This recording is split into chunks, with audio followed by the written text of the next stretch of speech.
while Igor Larionov has been named the captain by the commissioner for the World Hockey Team, his good buddy and comrade, obviously Vladimir Konstantinov, is in Florida, and is he ever making a whole lot of progress? And I know you, for one, would have liked to have him here. He's not here right now, but give us an update on the progress of Vladdy and the support he's getting. I know he's got several teammates over there now. The last news I heard was great news. Vladdy made 75 steps, and it's encouraging. And everybody wish in our locker room and the opposite locker room he would be here and had a good time here. But he's in hospital, so his wife taking care of him, and everybody wish him well.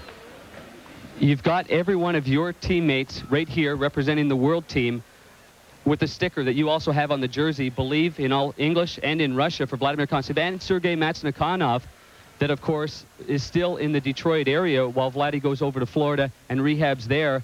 That is wonderful. You are absolutely a true friend to Vladimir Konstantinov. I know a moment doesn't go by that he's not out of your mind. Well, Vladdy, of course, he's one of the best players in National Hockey League, and of course the tragic accident happened last year. Otherwise he would be here, and of course nobody forgot about him. And our locker room, international stars and North American stars, everybody wearing these stickers for tomorrow afternoon game, and everybody still remember him, and everybody wish him well. And Vladdy, get well soon, and we would love to see you back on the ice, and get well, buddy.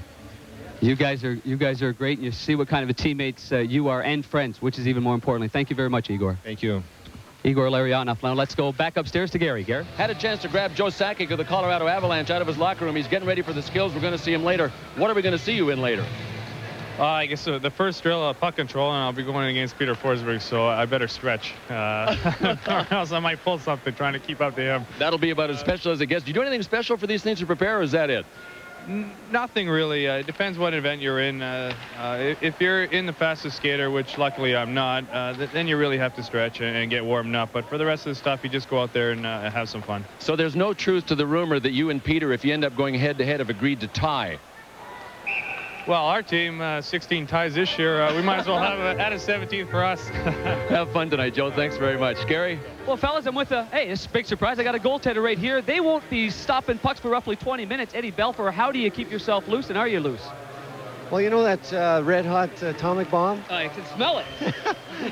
You end up plastering that all over your body, and it keeps you warm for about 30, 40 minutes. And you know, you do some warm-ups on the sideboards, stretch out, and make sure you don't pull any groins or anything like that. That's why you put all that on your body. Make sure you're doing the stretches properly. I'll let you go. Good luck, big guy. All right, thanks. Okay, now, Gary, thanks very much. I'm here with Mark Messier of the Vancouver Canucks. I still can't get used to saying the Vancouver Canucks. How is life in the Northwest? Oh, it's been fantastic. You know, moving to Vancouver here and playing for the Canucks has been great. Obviously, we've struggled a bit, but the organization, the city, and everything is first class. You've been coming to these events more often than anybody deserves to come to them, more than I can count. And I saw you this morning. You were playing around. You had a smile on your face. You almost look like you're having more fun now than you did the first year you came to one of these. Well, I think it's in a little bit different light. I remember my first All-Star game was in Washington. It's probably my most memorable, obviously because of my first All-Star game, but also because it is in Washington. We got a chance to go to the White House, meet the president. It's a lot of exciting things. I think nowadays a little more relaxed, when comfortable being here, and it's just nice to see the guys who are here for the first time also. Millions of people in New York miss Mark Messier. Does Mark Messier miss New York? Oh, there's no question about it. You know, my time in New York was very special to me, not only from a professional standpoint and the Stanley Cup and all that, but also from a personal standpoint. I've made a lot of incredible people there, and I always have a piece of New York in me. Mark, thanks very much. Gary, Chris Chelios, would you mind winning this thing if the machinery just stopped working? That's the way it's default. I win by default. That'd be the only way I win. I know I'll take it, though. You've been in these before. You know, my memory's kind of slipping. I'm a little older than you. Have you shot one that fast before? Yeah, the one year in Montreal, I don't know if it's the same gun or not, but we got up to 101. So, you know, I think age might be killing me a little bit here. I'm losing a little bit, but I'm happy with the 98. Right now, the machinery's on your side. We'll keep our fingers crossed. Great. Your uncle just called. He's wondering if you're going to do anything tonight. I know. I'm just here to protect Kelly here. We just hang out having a good time. So you're the protector now. Yeah, especially with Kelly here. And I just don't want to go out there and embarrass myself. So I'll stay right here. I'm very happy. Gary, thanks very much. The accuracy shooting is next, and Ray Bourque kind of owns this one because he has won it 4 times. Let me ask you something. Did you have a chance to actually shoot at any real targets prior to coming here?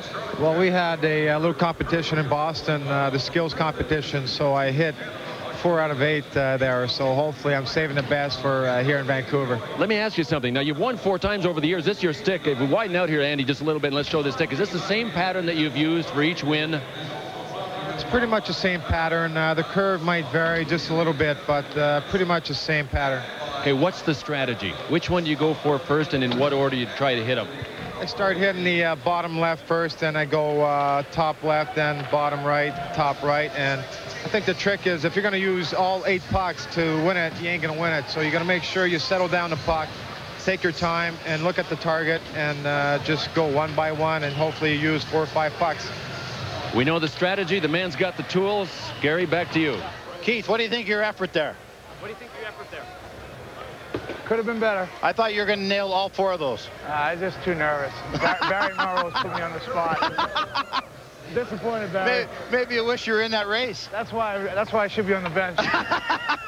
Sorry, guys. He's going back to that healthy scratch again. That's terrible. I was in between all the time.